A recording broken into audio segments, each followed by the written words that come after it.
السلام عليكم ورحمة الله.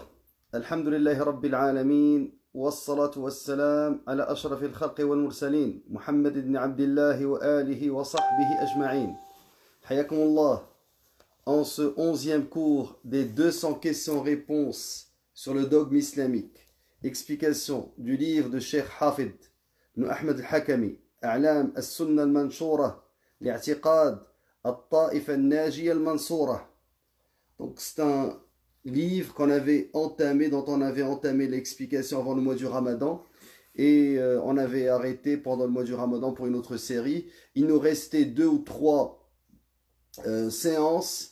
Donc aujourd'hui, Inch'Allah, nous allons reprendre cette explication. Alors j'espère que vous avez profité du mois du Ramadan et que vous êtes prêts pour reprendre ce livre important de la croyance de Aqidat Ahl-Sunnah wal Jama'a. Donc on était rendu à la question 145. Quelle est la preuve de la considération temporelle du début de la fécondation? Mais avant de répondre à cette question, il faudrait nous situer.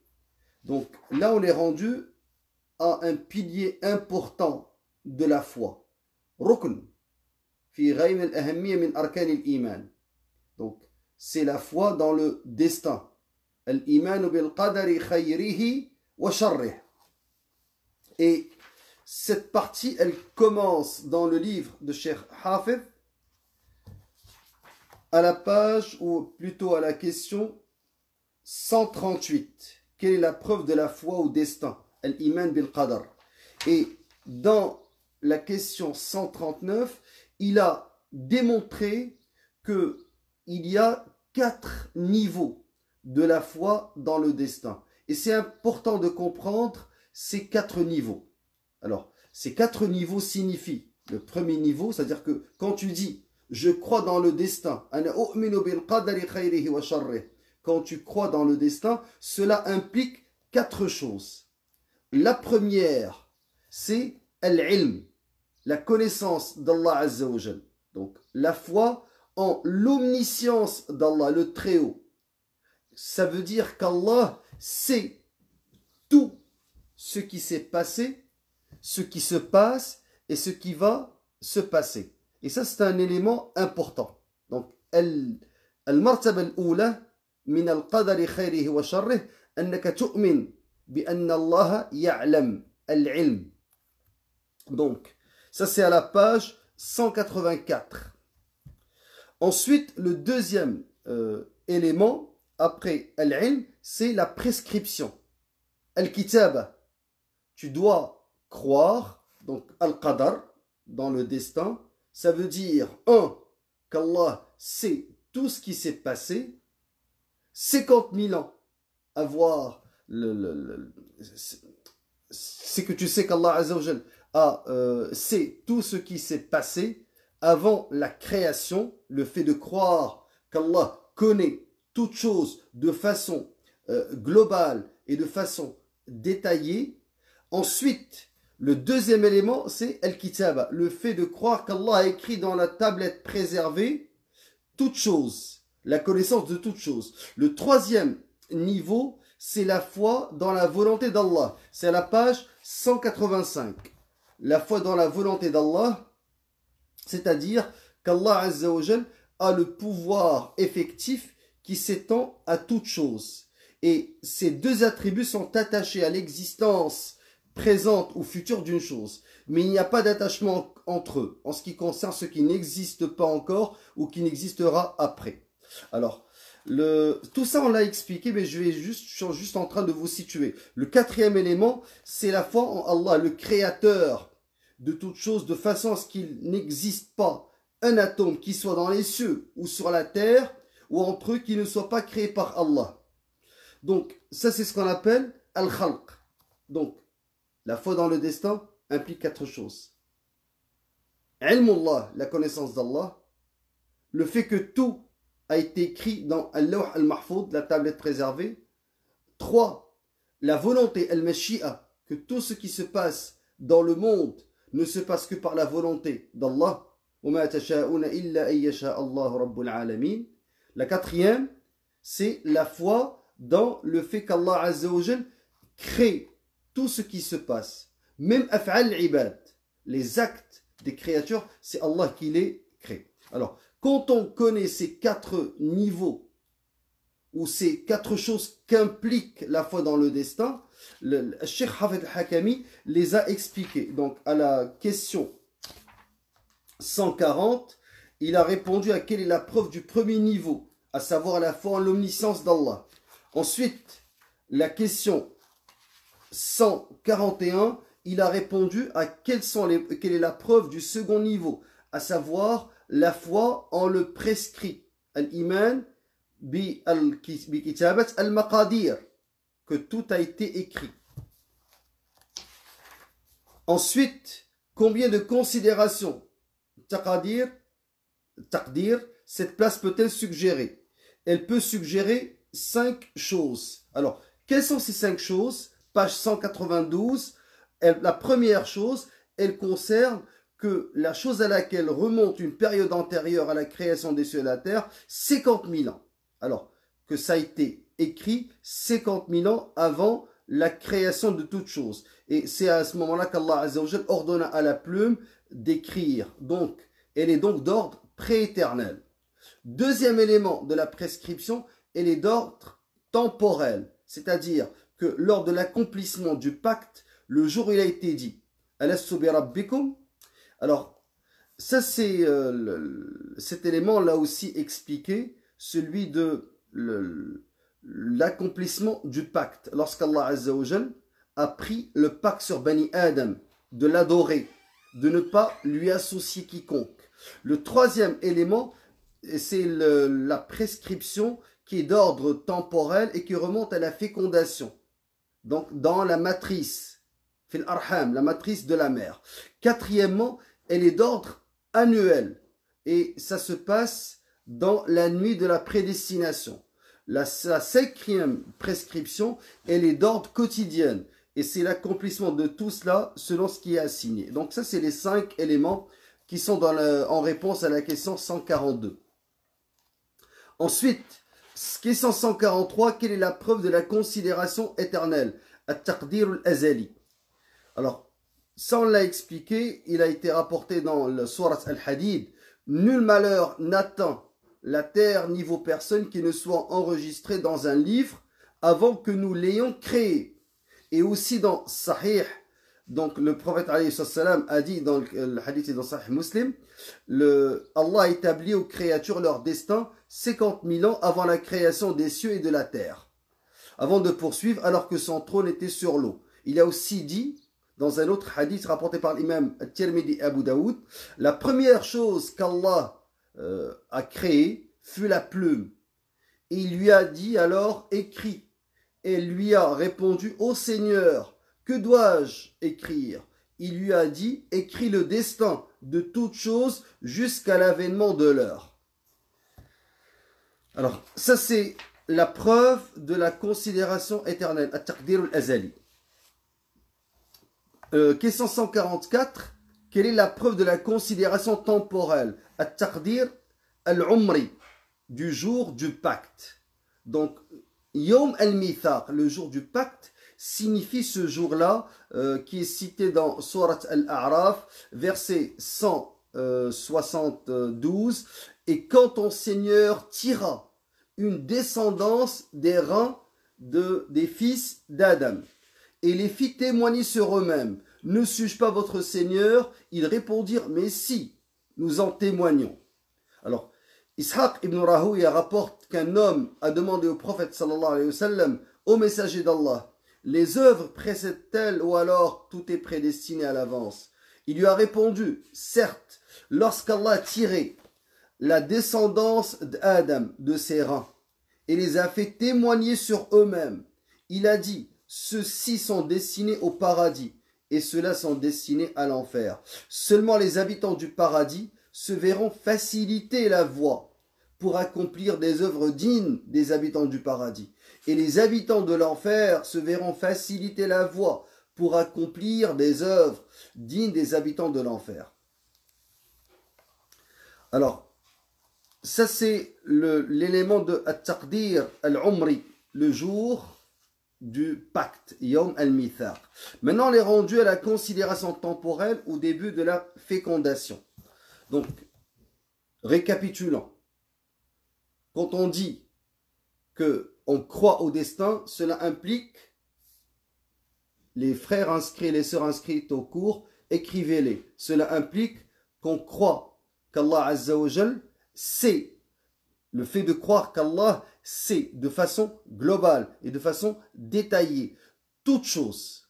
Alors, ça c'est un élément important. Allah ya'lam, toute éternité, qu'il a connu cela de toute chose, de toute éternité, et il les connaît à jamais qu'il s'agisse des choses liées à ses actes ou aux actes de ses serviteurs.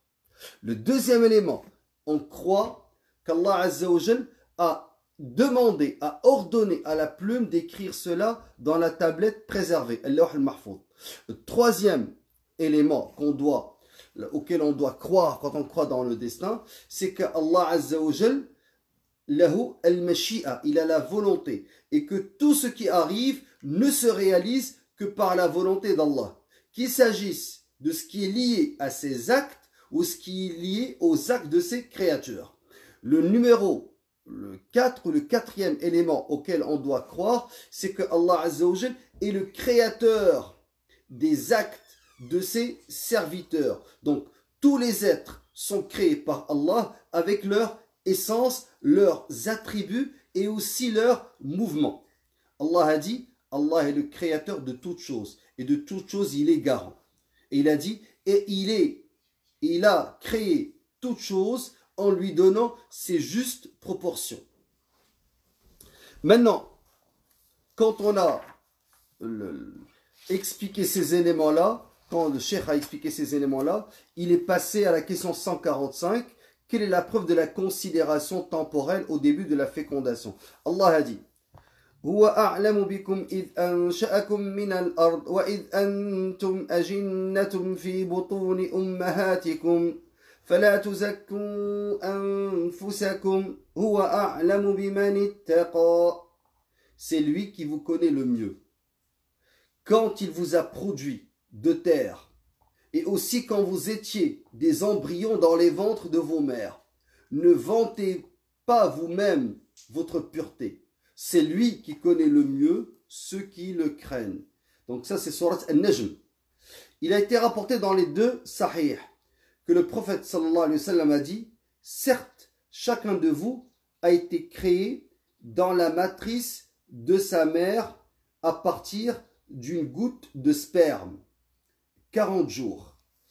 Faites attention parce que ce hadith, il figure dans Al-Bukhari et dans Muslim, hadith Abdullah ibn Mas'ud, et dans la version de l'imam An-Nawawi, Sharh Muslim, donc l'explication de Sahih Muslim par l'imam Nawawi, il y a un ajout qui s'est glissé. Et ça, c'est une erreur qu'il va falloir corriger dans plusieurs traductions. Et je pense que la plupart des livres ont repris la version de l'imam An-Nawawi qui comprend un ajout qui ne figure pas dans Sahih Muslim.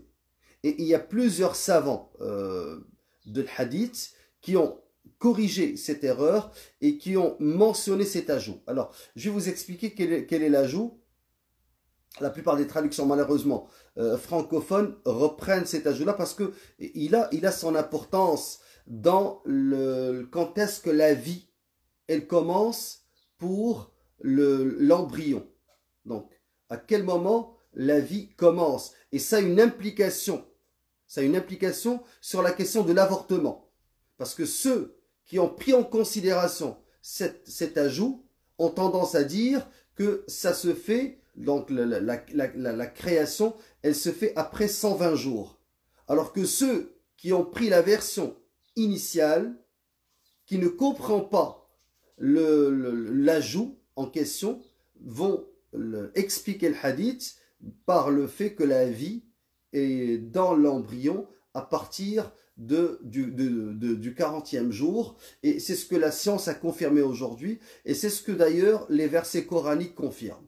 Alors, ça c'est une choubha, une ambiguïté qui a été soulevée par certains. Mais quand on revient, subhanallah, al-hadith, alors le hadith, je vais vous le dire, donnez-moi juste une seconde, parce que je ne veux pas le lire en français. Donc, Abdullah ibn Mas'ud radiyallahu anhu, قال حدثنا رسول الله صلى الله عليه وسلم وهو الصادق المصدوق.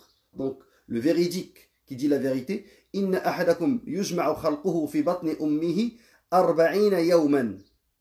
Donc, 40 يوما, chacun d'entre vous a été créé dans la matrice de sa mère à partir ici, il a été créé dans la matrice de sa mère, et c'est pas créé, yujma, il est regroupé. Donc, inna ahadakum yujma'u khalquhu. Donc, sa création a été regroupée dans la matrice de sa mère. Le hadith dit yujma'u khalquhu fi batni ummihi 40 yawman. Donc, nutfatan, c'est l'ajout en question qui s'est glissé dans la version de l'imam An-Nawawi, les Sharh Sahih Muslim. Mais quand vous revenez dans la plupart des hadiths, et je vais vous les citer, vous allez voir que cet ajout-là ne figure pas. Donc, le premier hadith, c'est un hadith dans Sahih al-Bukhari. Donc, حدثنا رسول الله صلى الله عليه وسلم وهو الصادق المصدوق قال إن أحدكم يجمع خلقه في بطن أمه 40 يوما ثم يكون علقة مثل ذلك. Donc il n'y a pas nutfatan. Le terme nutfa n'existe pas dans la version de Sahih Bukhari. Je vais dans la version de Sahih Muslim. Donc Sahih Muslim, toujours c'est Abdullah ibn Mas'ud qui est le rapporteur du hadith. إن أحدكم يجمع خلقه في بطن أمه 40 يوما ثم يكون في ذلك علقة مثل ذلك. Alors, même chose dans Sahih Muslim, il y a, certes chacun d'entre vous a été créé dans la matrice de sa mère le 40 jours. Il n'y a pas à partir d'une goutte de sperme, nutfatan. Alors, et je vais vous expliquer quelle est l'implication de cet ajout qui s'est glissé. Alors, est-ce qu'il y a des savants, la même chose, l'imam Al-Albani, donc, dans Takhrij Kitab Sunnah, il a dit Inna ahadakum yujma' khalquhu fi batni ummihi 40 yawman. Donc, il n'y a pas notre façon. Al-Allamat Masr, Ahmed Shakir, donc l'un des grands spécialistes de al-Hadith aussi, il a dit Inna ahadakum yujma' khalquhu fi batni ummihi fi 40 yawman. Ou qala 40 laylatan. Thumma yakunu 'alaqatan mithla dhalik. Thumma yakun. Donc, la même chose. Ici, notre fatan ne figure pas dans le Takhrij al-Imam Ahmed Shakir. Alors, est-ce qu'il y a des savants musulmans qui ont, parmi les anciens, qui ont في تحقيقهم لهذا الحديث لمتن وسند الحديث qui ont soulevé cette question? Oui, il y en a plusieurs qui l'ont soulevé, et parmi eux, il y a l'imam al-Baghawi. L'imam al-Baghawi, il a mentionné. Il y a aussi dans l'imam Ibn al-Kubra Ibn Battah, lui aussi il a soulevé. Alors ça, c'est parmi les anciens qui ont soulevé ce point, comme quoi il y a un ajout qui s'est glissé dans al-hadith de l'imam al-Nawawi rapporté par Abdullah ibn Mas'ud. Alors dans l'explication de Sharh Sahih Muslim, l'imam Nawawi, il y a un ajout. Cet ajout peut avoir un impact dans la compréhension du hadith.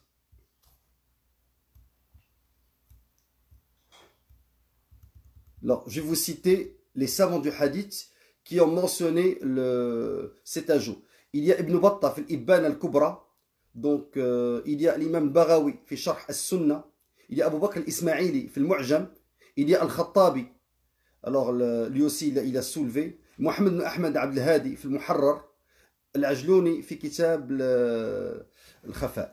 Donc, ça, c'est parmi les savants qui ont souligné le fait que nutfa a été ajouté. Bien sûr, dans la version qui est entre mes mains, l'ajout est là. Alors c'est pour cela que j'ai pris du temps pour l'expliquer. Alors ceux qui n'ont pas souligné cet ajout, parce que la majeure partie, je dirais, des savants qui ont expliqué le hadith, ils ont expliqué 40, 40, 40.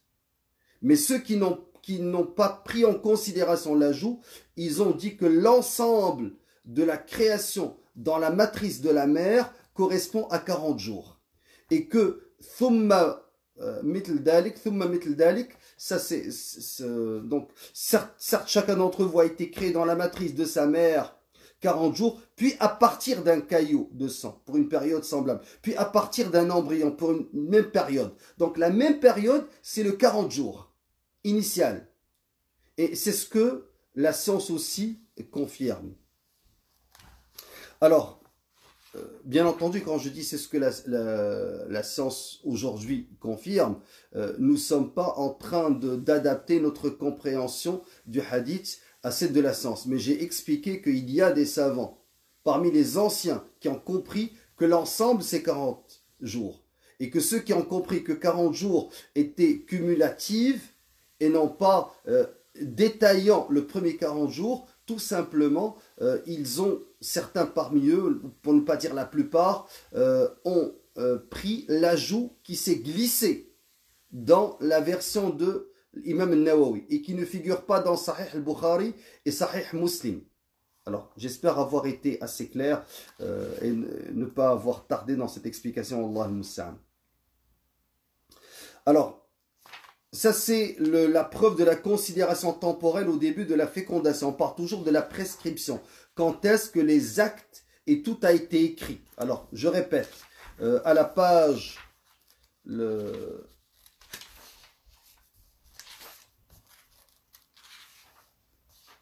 À la page 192, combien de considérations at-taqadir, cette place peut-elle suggérer? Elle peut suggérer 5 types de considérations à laquelle remonte l'ensemble de la science d'Allah Azza wa Jal, ilm Allah Azza wa Jal. Alors, la première, la prescription de toute chose, remonte à une période antérieure à la création des cieux et de la terre, 50 000 ans. Alors, avant qu'Allah Azza wa Jal a créé toute chose, il a demandé à la plume d'écrire. La deuxième prescription, elle est d'ordre temporel et elle remonte à l'accomplissement du pacte, lorsqu'Allah Azza wa Jal a pris le pacte sur les fils d'Adam, de ne pas lui associer avant même qu'ils soient créés. La troisième prescription, elle est d'ordre temporel, elle remonte à la fécondation. C'est ce que j'étais en train d'expliquer. Maintenant, on va passer à la quatrième et qui est subordonnée à la nuit de la prédestination. Donc, on revient à la question 146. Quelle est la preuve de la considération annuelle? Quand on dit que tout est écrit chaque année, la nuit du destin. Réponse à la page 198, question, réponse 146. Allah Azza wa Jalla dit Fiha yufraqu kullu amrin hakim, amran min indina, durant laquelle est décidé tout ordre sage. C'est là un commandement venant de nous.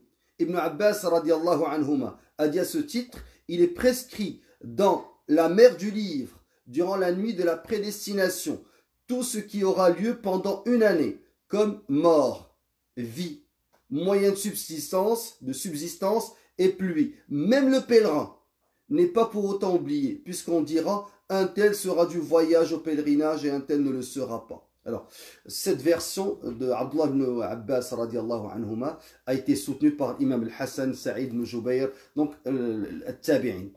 Question 147 maintenant. Quelle est la preuve de la considération quotidienne, at-taqdir al-yawmi, donc la prescription quotidienne. Alors Allah a dit Kulla yawmin huwa fi sha'n, dans surat Ar-Rahman. Chaque jour, il accomplit une œuvre nouvelle. Ibn Abbas radiallahu anhuma a dit dans Sahih, c'est dans le Hakim, Musadrak al-Hakim, il a dit parmi ce qu'il créa, Allah le Très-Haut créa la tablette conservée, Al-Lawh al-Mahfouz, à partir d'une perle blanche dont la couverture est de jacinthe rouge. Sa plume est de lumière, ainsi que son écriture. Il la regarde chaque jour 300 fois, où il jettera autant de coups d'œil. Et à chacun de ses regards, il accorde la subsistance, fait vivre, fait mourir, rend puissant, affaiblit et fait ce qu'il veut, d'où le verset Kulla yawmin huwa fi sha'n. Chaque jour, il accomplit une œuvre nouvelle. Donc, tout ce qui vient d'être cité relève de l'omniscience d'Allah Azza wa Jal, se caractérise par cet attribut, parce que lui seul se caractérise par cet attribut. C'est lui donc qui a ordonné à la plume, lorsqu'il a créé, d'inscrire tout ce qui est prédestiné dans la tablette conservée. Question 48. Il y a une autre preuve rapportée par Ibn Omar, Ibn Abbas, dans leur commentaire du verset de Surat Al-Jathiyah. Inna kunna nastansikhu ma kuntum ta'malun. Nous enregistrons tout ce que vous faisiez. Donc, question 148. Qu'implique la prédestination des événements? Sabq al-Mashi'a. Non. Qu'implique la prédestination des événements malheureux et heureux? Alors, réponse. Tous les livres célestes, même que les traditions prophétiques, s'accordent à dire que la prédestination des événements n'empêche en aucun cas d'œuvrer davantage. Donc, ni n'oblige à compter sur le destin. Au contraire, l'homme, l'être humain, est plus que tenu de s'appliquer, de faire des choses, que de se soucier, et de se soucier autant que faire se peut en vue d'accomplir les bonnes œuvres. Alors, le prophète alayhi salatu wassalam, quand il a informé ses compagnons de la prédestination des événements et de leurs prescriptions préalables, certains ne se sont pas empêchés de lui demander, ils ont posé la question: aurons-nous à compter sur ce qui est déjà porté comme destin dans nos livres et s'arrêter là sans rien accomplir sans rien accomplir comme œuvre? Il leur a répondu: au contraire, œuvrer, car chacun se voit faciliter la voie. Ensuite, il a récité ce verset. Rasul alayhi salam. فَأَمَّا مَنْ أَعْطَى وَاتَّقَى. Celui qui donne et craint Allah. فَأَمَّا مَنْ أَعْطَى وَاتَّقَى وَصَدَّقَ بِالْحُسْنَى فَسَنُيَسِّرُهُ لِلْيُسْرَى. On va lui faciliter, subhanallah, l'yusra. Alors, ça c'est un point important. C'est que il y a eu deux groupes qui se sont égarés dans la compréhension du destin. Il y a Al-Jabriya qui ont dit que l'homme est contraint, qu'il n'a pas une volonté à lui. Et il y a Al-Qadariya, ceux qui n'ont pas cru dans le destin. Alors, Al-Jabriya, ils disent que l'homme, il ne peut rien faire parce qu'il n'a pas de volonté. Tout est destiné.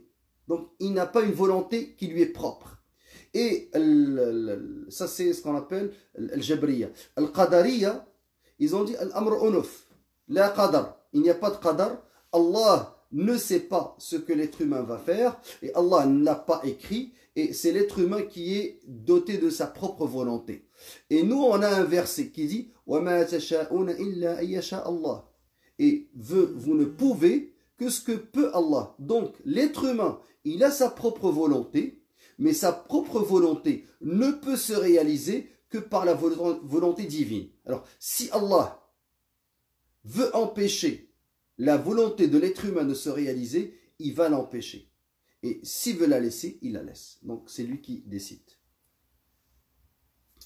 Alors, le prophète alayhi salatu wassalam a dit dans un hadith: soucie-toi de tout ce qui t'intéresse, demande assistance à Allah et ne sois pas passif. Hadith rapporté par Imam Muslim, Ibn Majah, Ahmed. Donc tu dois demander assistance, ensuite ne sois pas passif, agis. Alors, pratico-pratique, tu veux pêcher, tu vas aller à la pêche, donc ne va pas dans un endroit où il y a tu vas pas dans un cours d'eau par exemple, dans l'eau douce, avec du matériel de pêche, de l'eau salée, de l'eau de mer. Ensuite, mets pas d'appât, commence à faire du bruit, jette n'importe comment ta canne à pêche et dis que je vais invoquer Allah pour avoir du poisson. Ça se peut qu'Allah te donne du poisson, mais tu n'as pas pris en considération l'asbab, parce qu'Allah Azza wa Jal a mis en place, quand il a créé cet univers, des règles immuables. Et il faut prendre en considération ces règles, donc choisir la bonne canne à pêche, le bon hameçon, le bon appât. Ensuite, invoquer Allah Azza wa Jal pour qu'il donne du poisson. Donc, d'une certaine manière, ta'khudh bil asbab wa tatawakkal ala rabb al asbab. Donc, tu prends en considération ces règles universelles. Ensuite, tu demandes à celui qui les a créées de te faciliter la chose. Question 149. Quelle est la preuve du troisième niveau, à savoir la foi en la volonté d'Allah, al-iman bil mashi'a. Donc, là, on a parlé du premier niveau, qui est celui de la connaissance d'Allah, ilmullah azza wa jal, de tout ce qui va arriver. On a parlé du deuxième niveau, qui est celui de la prescription dans la tablette, et on a dit qu'elle est, elle aussi, en 5 niveaux. Et maintenant, on est rendu à la troisième chose qu'implique la foi dans le destin et qui parle de la volonté d'Allah Azza wa Jal. Allah a dit وَمَا تَشَاءُونَ إِلَّا أَن يَشَاءَ اللَّهُ. Cependant, ne saurez-vous vouloir à moins qu'Allah veuille. Cependant, ne saurez-vous vouloir à moins qu'Allah veuille. Il a aussi dit ولا تقولن لشيء إني فاعل ذلك غدا إلا أن يشاء الله. Ça c'est dans Surat Al-Kahf.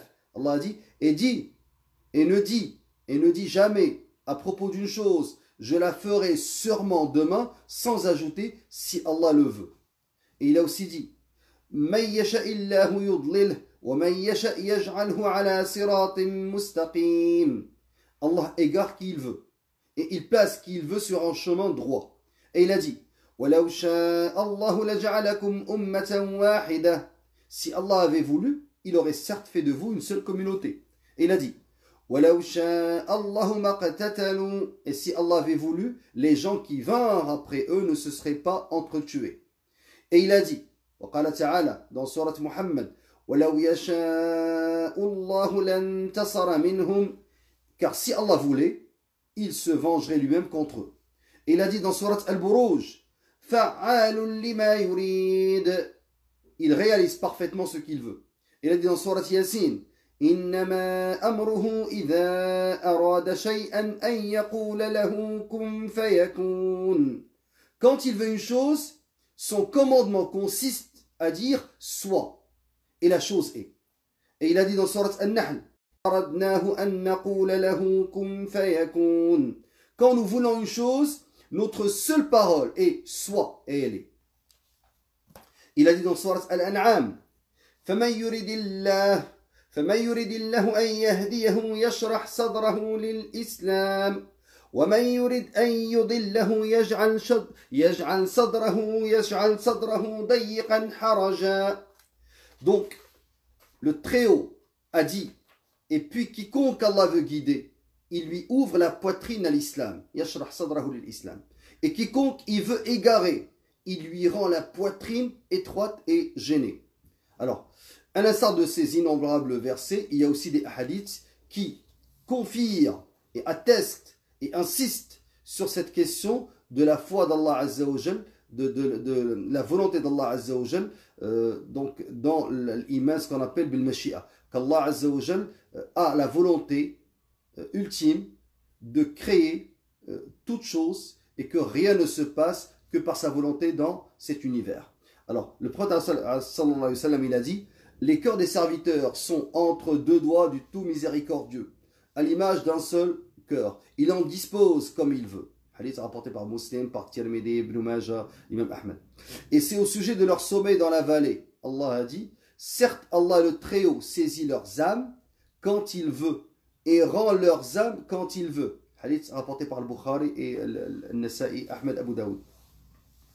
Il a aussi dit intercédez et vous serez rétribués car Allah décide à travers la langue de son messager de ce qu'il veut. Hadith rapporté par le Bukhari et Muslim et At-Tirmidhi, Nasa'i, Ashab Sunan. Et le prophète a dit ne dites pas tant qu'Allah veut et un tel veut. Ça, c'est ce qu'on appelle al-shirkul lafzi. Mais dites plutôt, tant qu'Allah seul veut. Alors, il y a aussi le hadith qui a été apporté par l'imam Muslim. Lorsque Allah, le Très-Haut, veut accorder sa miséricorde à une communauté, il fait mourir son prophète avant elle. Et lorsqu'il veut du mal à une communauté, il abat son châtiment sur elle du vivant de son prophète. Alors, question 150. Allah le Très-Haut nous a informé dans son livre à travers la langue de son messager et de ses enseignements eu égard à ses qualités qu'il aime les bienfaiteurs, les pieux les endurants, et qu'il agrée ceux qui croient en lui. Par contre, il n'aime pas les mécréants, ni les injustes, ni agrée à ses serviteurs la mécréance, ni la corruption à son vouloir. Alors, ni la mécréance, ni la corruption. Sachant que tout est subordonné à son vouloir, à sa mashia, à sa volonté. Qu'a-t-on à répondre de celui qui dit, la hadith shubha, ça c'est une ambiguïté. Comment admettre qu'Allah, de par sa volonté, veut que se réalisent des choses qu'il n'agrée ni aime?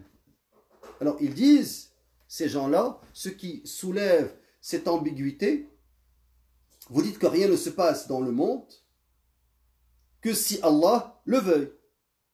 Et Allah n'aime pas et ne veut pas le mal. Alors comment se fait-il que le mal subhanallah, se passe dans le monde, se déroule dans le monde? Comment se fait-il qu'une injustice a lieu? Comment se fait-il qu'une personne, par exemple, souffre, qu'une femme est violée par des soldats d'occupation, 10, 15, 20, puis ils la tuent? Et ça, c'est un mal qui se déroule dans l'univers. Et Allah n'aime pas le mal. Comment se fait-il que le mal existe? Ça, c'est une ambiguïté qui a conduit plusieurs personnes par leur ignorance à devenir athées. C'est ce qu'on appelle qadiyatu shar, la question du mal. Et ça, il faut vraiment maîtriser ce point parce que par ignorance, certains musulmans qui n'ont jamais ouvert un livre d'aqida ont commencé à avoir des doutes dans leur esprit. Donc, réponse.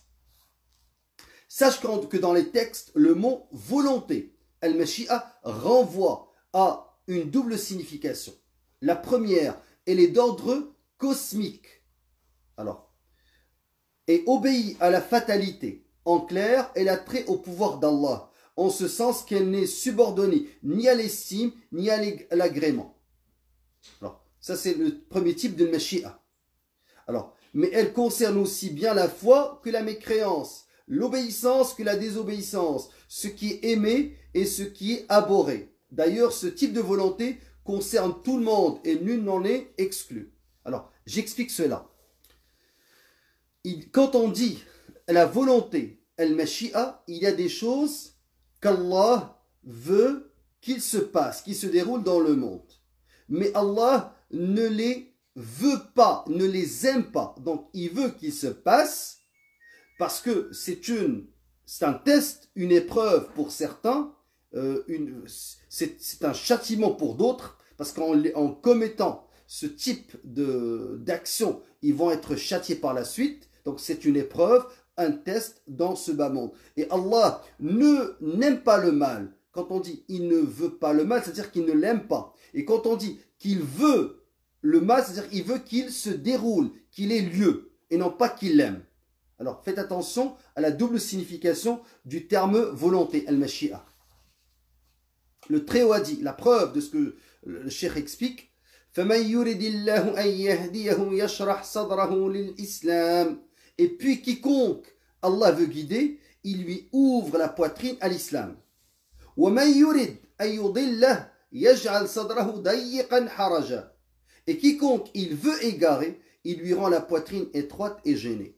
Alors, ici, veut n'implique pas aimer ou détester, mais il veut que la chose ait lieu, qu'elle se déroule. Il a aussi dit وَمَنْ يُرِدِ اللَّهُ فِتْنَتَهُ فَلَنْ تَمْلِكَ لَهُ مِنَ اللَّهِ شَيْئًا. Celui qu'Allah veut éprouver, tu n'as pas pour lui aucune protection contre Allah. أُولَئِكَ الَّذِينَ لَمْ يُرِدِ اللَّهُ أَنْ يُطَهِّرَ قُلُوبَهُم. Voilà ceux dont Allah n'a point voulu purifier le cœur. Qu'Allah Azza wa Jal purifie nos cœurs de l'associationnisme, de la mécréance, de la jalousie, de l'égoïsme, de l'orgueil. Alors, ça c'est le premier type de al-mashi'a, la volonté cosmique. Ensuite, il y a le deuxième type qui est la volonté religieuse. Alors, la deuxième, c'est une volonté religieuse et légale, en ce sens qu'elle est spécifique à ceux ayant reçu l'agrément de l'estime d'Allah, grâce auquel il leur donne, interdit bien des choses. La preuve, yuridillahu bikumul yusr wa la yuridu bikumul usr. Donc Allah veut pour vous la facilité et il ne veut pas la difficulté pour vous. Ici, veut dans le sens d'aimer.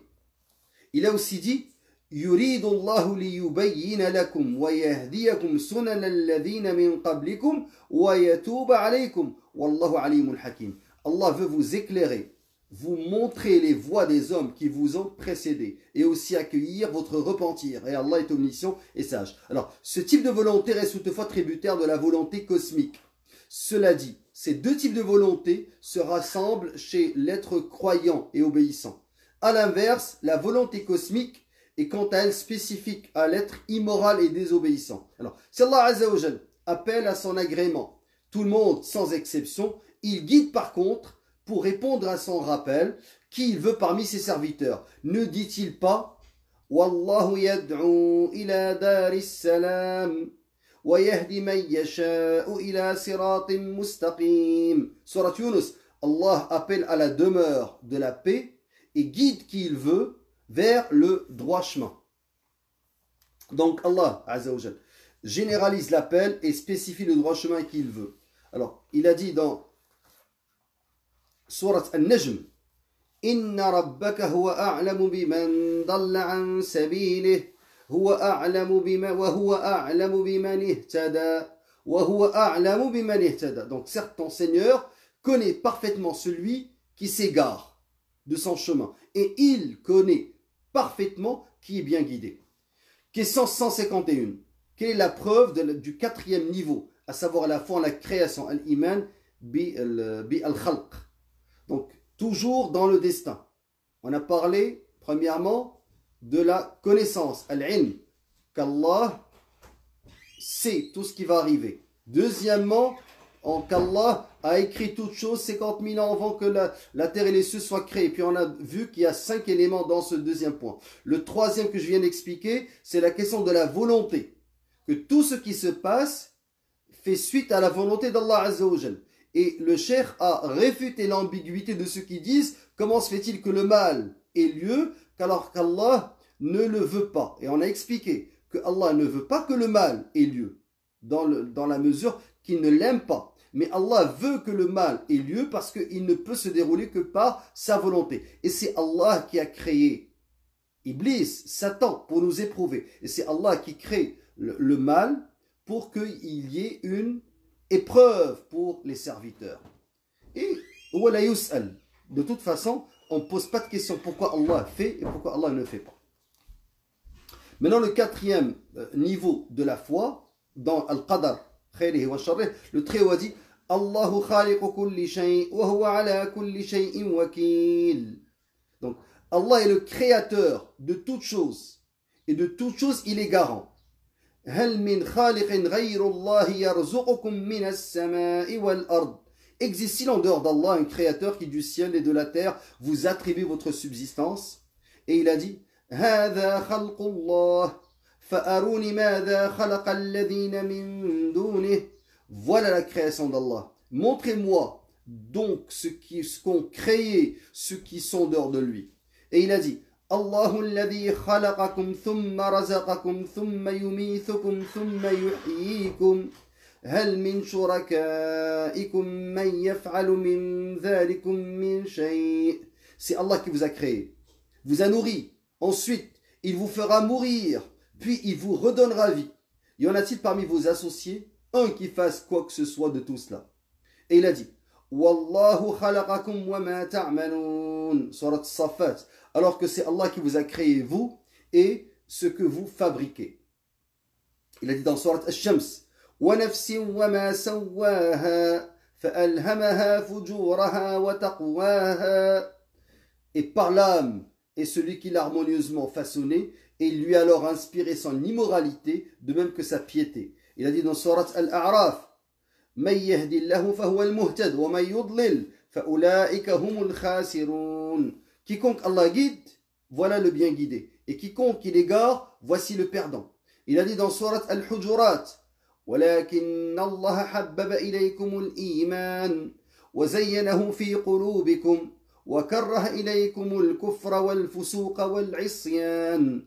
Mais Allah vous a fait détester la mécréance, la perversité et la désobéissance. Donc, il vous a fait détester parce que dans le fitra, dans, subhanallah, la disposition naturelle de l'être humain, Allah a fait en sorte que le mal n'est pas aimé à l'être humain. Donc, celui qui va faire le mal, il le choisit. Allah a fait en sorte que la pudeur fasse partie de notre, subhanallah, disposition naturelle. Donc, celui qui choisit le dévergondage fait ce choix. Allah a fait en sorte que lorsque tu vois le bien, une fois, je parlais avec un athée. Un athée qui m'avait aidé. Donc, il avait emprunté la voiture de son oncle et je faisais le tour de la partie est du Canada dans les maritimes. Je donnais des conférences contre la loi antiterroriste et les certificats de sécurité. Et un jour, on était en train de rouler de Halifax vers Fredericton. Donc, on parle de le chemin entre la Nouvelle-Écosse et New Brunswick. Et un certain moment, je lui ai dit, comment se fait-il que tu fasses tout ce bien alors que tu sais que toi tu crois plutôt qu'il n'y a pas de résurrection, qu'il n'y a pas de divinité, qu'il n'y a pas de Dieu, que tu ne crois pas en Allah. Et il m'a dit, je le fais par principe. Alors moi je lui ai posé une question, j'ai dit, quand tu fais ce bien, est-ce que tu ressens quelque chose? Il m'a dit, je me sens bien. Alors je dis, Allah t'a prédisposé à aimer le bien. Et subhanallah, quand tu vois quelque chose de mal qui se passe, une injustice, tout le monde était choqué par exemple, quand on a vu George Floyd mourir à petit feu sous le genou de ce policier criminel. Donc ça nous a fait mal parce que Allah Azza wa Jalla a fait en sorte qu'on n'aime pas voir l'injustice. Quand on voit une injustice, si tu vois quelqu'un par exemple en train de torturer un animal, il y avait une vidéo qui circulait où des jeunes prenaient un cheval et lui tiraient dessus dans le désert. Et subhanallah, tout le monde qui voit cette vidéo est affecté, touché. Parce qu'on n'aime pas voir l'injustice, on n'aime pas voir le mal. Allah Azza wa Jalla fait en sorte que notre prédisposition, notre disposition, excusez-moi, naturelle, al-fitra, ta'ba, al-zulm, ta'ba al-shar. Donc cette fitra, à moins que l'être humain choisisse. Est-ce qu'il y a des personnes qui n'éprouvent pas de remords, qui n'ont pas de sentiment de culpabilité? Les psychopathes. Les psychopathes, ils sont malades. Ça, c'est considéré comme une maladie.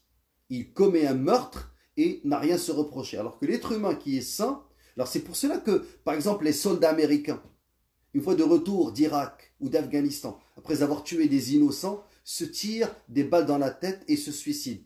Parce qu'ils ont ça sur la conscience. Mais que des personnes qui sont arrêtées injustement en Guantanamo ne se suicident pas. C'est que la personne qui fait le mal souffre avec ce mal-là. Mais la personne qui fait le bien tire, subhanallah, un certain plaisir à faire ce bien. Donc ici, la question 152, que signifie non, excusez-moi, je vais continuer avec toujours la question 151. Quelle est la preuve du quatrième niveau, à savoir la foi en la création, l'iman bil khalq? Alors, à l'instar d'autres versets, dans un hadith d'Al-Bukhari, d'après Hudayfa, il a dit, le prophète a dit, certes Allah crée chaque serviteur et lui assigne l'œuvre. Hadith d'Al-Bukhari. Il a aussi dit, oh Allah, accorde à mon âme sa piété et purifie-la, car tu es le meilleur purificateur. Tu es certes son protecteur et son maître. À l'instar d'autres hadiths. Maintenant, question 152. Que signifie le hadith? Tout le bien est dans tes mains, mais le mal n'est pas de toi. Ça aussi, shubha, ça c'est une ambiguïté. Le prophète hadith dans Sahih Muslim, Musnad Imam Ahmad, An-Nasa'i, Ibn Majah, Abu Daoud, le prophète a dit dans une invocation dua, tout le bien est dans tes mains, mais le mal n'est pas de toi. Alors, sachant qu'Allah est le créateur de toutes choses. Alors, comment expliquer cela? Réponse du cheikh Hafid ibn Ahmad al-Hakami. Cela veut simplement dire que tout ce qui émane d'Allah, le Très-Haut, n'est que pur bienfait.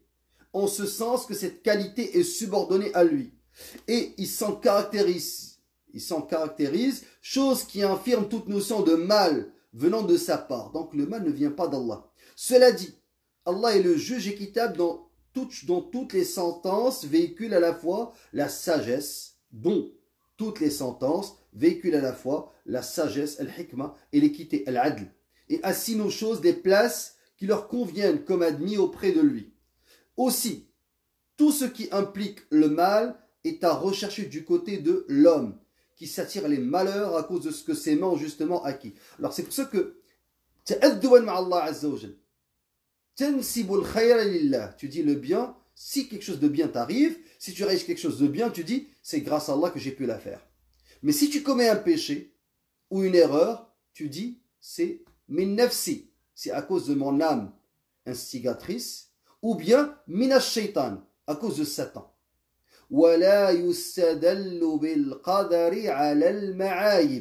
Donc quand tu fais une erreur, ne dis pas non, assume. Parce que certaines personnes, il vient en retard à la prière par exemple et il dit mais c'est lui qui a choisi. Il était en train par exemple de perdre son temps, ou il traînait, ou il faisait autre chose, ensuite il attribue au destin. Non, ça c'est un manque de respect.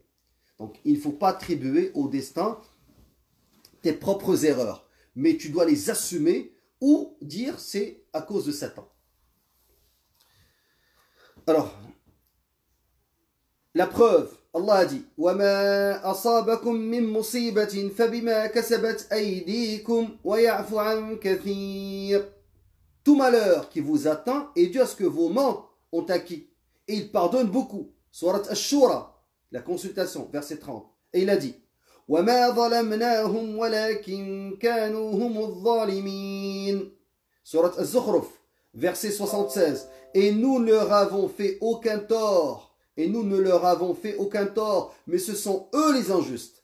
Et il a dit dans Surat Yunus, verset 44, Inna Allah la yadlimu an-nasa shay'an, walakinna an-nasa anfusahum yadlimun. En vérité, Allah n'est point injuste à l'égard des gens, mais ce sont les gens qui font du tort à eux-mêmes. Question 153. Les gens ont-ils le pouvoir et la volonté dans leurs actes? Réponse, les gens ont non seulement le pouvoir, mais aussi la volonté dans les actes qui leur sont attribués réellement. Des actes dont ils sont d'ailleurs responsables puisqu'ils en seront soit récompensés, soit punis. Toutefois, Allah le Très-Haut ne leur impose que ce qui est à la portée de leur capacité, comme le confirment Al-Qur'an et As-Sunnah. Cependant, leur pouvoir et leur volonté restent tributaires de ceux d'Allah, en ce sens qu'ils ne peuvent accomplir quoi que ce soit sans la volonté d'Allah telle que déjà rapportée. Et regardez, donc l'être humain, il a sa volonté, il a son pouvoir d'agir, mais il ne peut faire des choses que par la volonté d'Allah Azza wa Jal. Et quand vient le temps d'être jugé, Allah est juste. Vous savez maintenant, dans le domaine de l'éducation, on parle de l'équité des chances, l'égalité des chances. On parle d'équité, de justice et l'égalité des chances. C'est-à-dire que normalement, un professeur qui évalue ses élèves doit prendre en considération de ce qu'appellent les sociologues l'habitus. Le concept est tiré de Pierre Bourdieu. Alors, pour ceux qui ont déjà étudié la sociologie. Alors, un prof, quand il évalue, avant de donner la note, il doit prendre en considération du milieu de vie. Donc quelqu'un qui vient par exemple d'un milieu ouvrier n'a pas les mêmes conditions de réussite scolaire que quelqu'un qui vient de la bourgeoisie ou qui vient d'un milieu instruit. Alors celui qui vient d'un milieu ouvrier, il n'a pas l'habitude d'avoir des livres à la maison. Il n'y a pas de bibliothèque. Il n'y a que la télé et la radio. Alors que celui qui vient d'un milieu instruit, et déjà, il y a une proximité avec le livre. Il a l'habitude de recevoir des livres comme cadeau. Donc, il y a un père et une mère qui peuvent l'aider. Donc, le prof, s'il veut être juste dans son évaluation, surtout au primaire, il doit prendre en considération cela. Alors, certains profs ne vont pas donner des devoirs à la maison. Parce qu'ils savent que à la maison, il y en a qui vont avoir un soutien, d'autres qui ne vont pas avoir de soutien. D'autres profs, ils se contrefichent. Ils donnent la note et puis ils disent, il y en a qui sont prédisposés, il y en a qui ne le sont pas. Alors, lui, il sera ingénieur, l'autre, il sera ouvrier.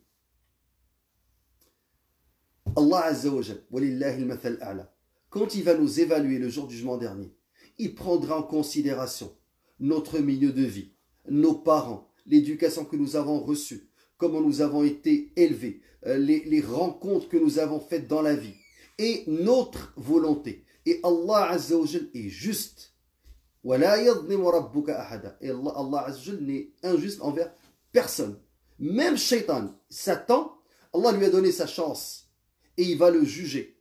Et il sait qu'Allah n'a pas été injuste à son égard. Alors imaginez, Allah Azza wa Jal, dans sa justice totale et complète, il va nous juger tous selon ce que nous avons fait et ce que nous avons choisi de faire.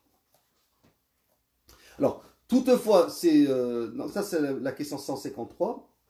Alors, bien plus, Allah est celui qui guide, alors que le serviteur est guidé. C'est pourquoi il est subordonné à chacun de ce qui lui revient comme acte, d'où ce verset. Celui qu'Allah guide est lui le bien guidé. Et lui le bien guidé. Donc, attribuer à Allah la guidance est une réalité. Attribuer au serviteur la conversion est une réalité aussi. Du moment que celui qui guide n'est pas lui-même celui qui est guidé, cela suppose aussi que la guidance n'est pas elle-même la conversion. Dans cet ordre d'idée, si la réalité fait qu'Allah égare qui il veut, cette réalité fait que l'homme devient réellement cet égaré.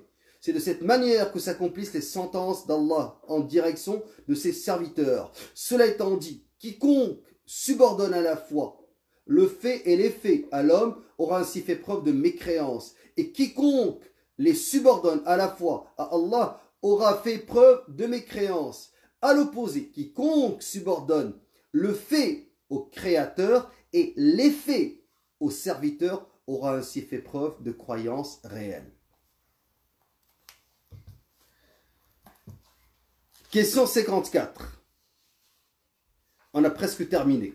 Donc, restez concentrés parce que ce cours est vraiment important. Cette question de l'iman bil qadar, la foi dans le destin, a égaré plusieurs groupes, Al-Jabriya ou Al-Qadariya, et plusieurs personnes, comme j'ai dit, se posent des questions, ont du mal à comprendre comment se fait-il que l'être humain agisse de la sorte, est-il contraint, a-t-il une volonté? Et c'est ce qu'on est en train d'expliquer depuis tout à l'heure, et expliquer aussi l'implication de cette volonté dans les actes que nous faisons quotidiennement.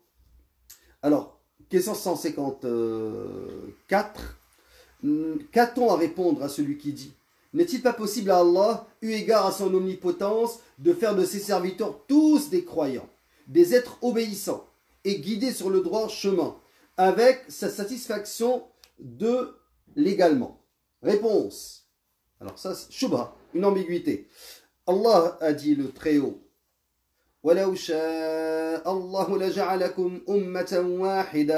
si Allah avait voulu, certes, il aurait fait de vous tous une seule communauté. Surat Al-Ma'ida, la table servie, verset 48. Et il a aussi dit: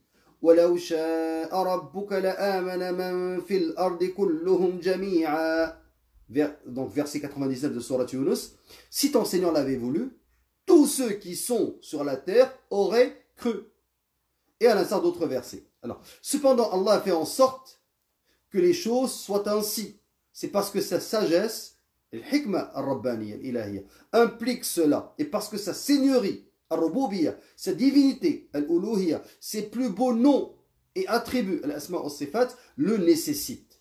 Quiconque se pose la question: pourquoi existe-t-il parmi ses serviteurs l'obéissant et le désobéissant, qui est à l'image de celui qui se dit: pourquoi Allah le Très-Haut se qualifie avec des noms que celui qui peut nuire, l'utile, celui qui attribue, celui qui empêche, celui qui élève, celui qui abaisse, le généreux, le vengeur. Donc comme il existe dans ces créatures des obéissants, désobéissants, il existe dans les noms d'Allah Azza wa Jal des noms qui disent celui qui attribue, ou bien celui qui élève, ou bien celui qui empêche. Donc ça relève de tawhid, de l'iman, de la foi.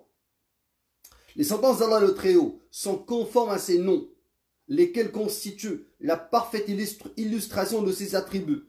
Donc s'opposer à ces sentences, c'est aussi s'opposer envers ses noms et ses attributs, voire envers sa divinité et sa seigneurie.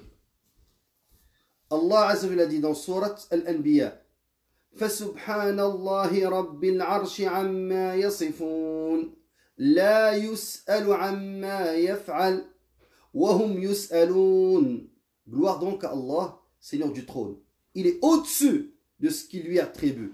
Il n'est pas interrogé. La yus'alu amma. La yus'alu amma yaf'al. Il n'est pas interrogé sur ce qu'il fait. Mais ce sont eux qui devront rendre compte de leurs actes. Wa hum yus'alun. Quelle est la place de l'iman bil qadar khayri wa sharrih dans la religion? Réponse 155, et c'est la dernière question qui touche à la foi dans le destin. Et Inch'Allah, jeudi, on va passer à un autre élément. La foi au destin et le système du monothéisme, tout comme la foi en ces causes qui mènent à son bien et qui font barrage à son mal, constitue le système de la charia. Donc l'ordre religieux ne peut trouver sa signification ni s'organiser correctement que chez la personne qui non seulement croit au destin, mais aussi se conforme aux préceptes de la charia. Le prophète alayhi salam avait établi la croyance au destin en réponse à celui qui un jour lui a demandé: aurons-nous à compter sur ce qui est déjà porté comme destin dans nos livres et s'arrêter là sans rien accomplir comme œuvre? Alors quelqu'un a dit au prophète, la traduction n'est pas vraiment bonne, comme vous remarquez quand je lis le livre, mais je fais exprès de lire le livre parce que ceux qui vont le prendre, c'est ce qu'ils vont faire. Après, j'explique. Alors, il y a un homme qui est venu voir Rasul alayhi salam, puis il a dit au prophète sallallahu alayhi wa sallam, puisque tout est écrit, pourquoi devons-nous agir? Alors le prophète alayhi salam, il a dit, au contraire, œuvrez, car chacun se voit faciliter la voie vers ce pourquoi il a été créé. Sahih Bukhari ou Muslim.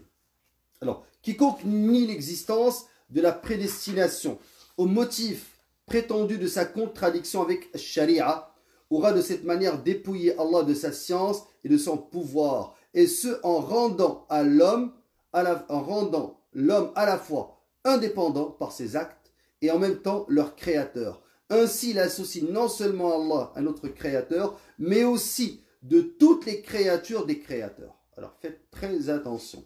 En outre, quiconque croit à la prédestination tout en justifiant et en se défendant par Sharia, déniant à l'homme son pouvoir et son choix qui lui sont pourtant accordés par Allah et dont il sera un jour comptable, prétendant qu'Allah fait assumer à ses serviteurs des charges supérieures à leur capacité, à l'image de cet aveugle à qui il est demandé de veiller minutieusement à la ponctuation du Coran, ça c'est une image, aura imputé ainsi à Allah l'injustice. Son maître ne peut être que le diable maudit qui a dit, tel que rapporté dans le Coran, فَبِمَا أَغْوَيْتَنِ لَأَقْعُدَنَّ لَهُمْ صِرَاطَكَ الْمُسْتَقِيمِ. Surat Al-A'raf, verset 16. Puisque tu m'as mis en erreur, dit Satan, je m'assoirai pour eux sur ton droit chemin. Par contre, les vrais croyants sont ceux qui croient au destin, qu'ils soient favorables ou défavorables, sachant qu'Allah a créé toute chose. Ils se conforment aux préceptes de Sharia, y compris ce qui est permis et ce qui ne l'est pas, et les appliquent sur eux-mêmes, en secret comme au grand jour. Des croyants conscients que le droit chemin et le chemin de l'égarement sont entre les mains d'Allah, qui guide qui il veut. Allah a dit, Huwa a'lamu biman dalla an sabilihi, wa huwa a'lamu biman ihtada. Certes, ton Seigneur connaît parfaitement celui qui s'égare de son chemin et connaît parfaitement ce qui est bien guidé. D'ailleurs, Surat Al-Fatiha, qu'on répète chaque jour, dans chaque raka'a, 17 fois, qu'est-ce qu'on répète? La première invocation. Ihdina as-sirat al-mustaqim. Guide-nous sur le droit chemin. Ça, c'est le dua que les gens répètent dans Surat Al-Fatiha. Combien de fois tu répètes Ihdina as-sirat al-mustaqim. Guide-nous au droit chemin. Alors, on demande à Allah de nous guider vers ce droit chemin. Et on le répète à chaque fois pour qu'il nous y guide. Alors, il a en cela la sagesse éloquente et l'argument probant. Ces croyants sont donc conscients que la récompense et le châtiment restent tributaires de l'application au nom de la charia et non du destin. Rappelez-vous cet homme qui avait volé. Et lorsque on l'a amené à Omar ibn al-Khattab radiallahu anhu pour le juger, il lui a dit, pourquoi tu as volé? Il a dit, c'est le destin qui a voulu que je vole. Et Omar ibn al-Khattab radiallahu anhu répliqua, et c'est le destin qui a voulu que je te coupe ta main. Donc, Alhamdulillahi alladhi hadana li hadha wa ma kunna linahtadiya lawla an hadana Allah. Louange à Allah qui nous a guidés à ceci. Nous n'aurions pas été guidés si Allah ne nous avait pas guidés. Et ils ne disent pas, comme a dit le débauché, Innama utituhu ala ilmin indi. Donc, ça c'est Qaroun. Il a dit, c'est par une science que je possède que ceci m'est venu. Regarde, il s'attribue à lui la réussite. Et plusieurs personnes, subhanallah, disent, moi j'ai pu réussir dans la business, dans le commerce, grâce à mon génie. J'ai pu accomplir telle chose, j'ai pu écrire tel livre, j'ai pu faire telle intervention, j'ai pu réaliser tel projet. Et s'attribue, subhanallah, comme a fait Qaroun, la réussite. Dès qu'ils commettent un péché, ils s'inspirent d'Adam et Ève, donc les croyants, pour dire Rabbana zalamna anfusana wa illam taghfir lana wa tarhamna lanakunanna minal khasirin. Ô notre Seigneur, nous avons fait du tort à nous-mêmes. Et si tu ne nous pardonnes pas et ne nous fais pas miséricorde, nous serons très certainement du nombre des perdants. Regardez la différence entre Shaitan et sa réaction, entre Qaroun min qawmi Moussa et sa réaction, et la réaction de notre père et notre mère, Adam et Ève. Comment ils ont réagi? Donc ils ont dit, ô notre Seigneur, nous avons fait du tort à nous-mêmes. Et si tu ne nous pardonnes pas et ne nous fais pas miséricorde, nous serons très certainement du nombre des perdants. Et ils ne disent pas ce qu'a dit Satan. Rabbi bima aghwaytani. Oh mon Seigneur, parce que tu m'as induit en erreur. La hawla wa la quwwata illa billah. Mais dès qu'un malheur s'abat sur eux, ils disent Qalu, dans Surat Al-Baqarah, Inna lillahi wa inna ilayhi raji'un. Certes, nous sommes à Allah et c'est à lui que nous retournons. Ils évitent de faire comme les mécréants. Surat Al-Imran. وقالوا لإخوانهم إذا ضربوا في الأرض أو كانوا غزا لو كانوا عندنا ما ماتوا وما قتلوا ليجعل الله ذلك حسرة في قلوبهم والله يحيي ويميت والله بما تعملون بصير. Lesquels avaient dit à propos de leurs frères partis, إذا ضربوا في الأرض, partis en voyage, أو كانوا غزا, ou pour combattre. S'ils étaient chez nous, ils ne seraient pas morts. Ils ne seraient pas morts et ils n'auraient pas été tués. Allah leur en fit un sujet de regret dans le cœur. C'est Allah qui donne la vie et la mort et observe bien ce que vous faites. Fin de la partie de la foi dans le destin. Donc, alhamdulillah, jusqu'à présent, nous avons terminé l'explication de la foi en Allah, la foi en ses anges, la foi dans ses livres, la foi en ses messagers, la foi dans le jour dernier et la foi dans le destin. Et on a expliqué aussi au début du livre les piliers de l'islam. Alors, piliers de l'islam et piliers de l'iman ont été expliqués dans ces 11 premiers cours. Il va rester encore des éléments importants de la croyance de Ahl-Sunnah wal-Jama'a, par exemple par rapport aux Sahaba, les compagnons. Là, Inch'Allah, on va le voir jeudi et probablement une ou deux autres séances la semaine prochaine. Donc, soyez au rendez-vous. Ne nous oubliez pas de vos du'as. Wassalamu alaikum wa rahmatullah.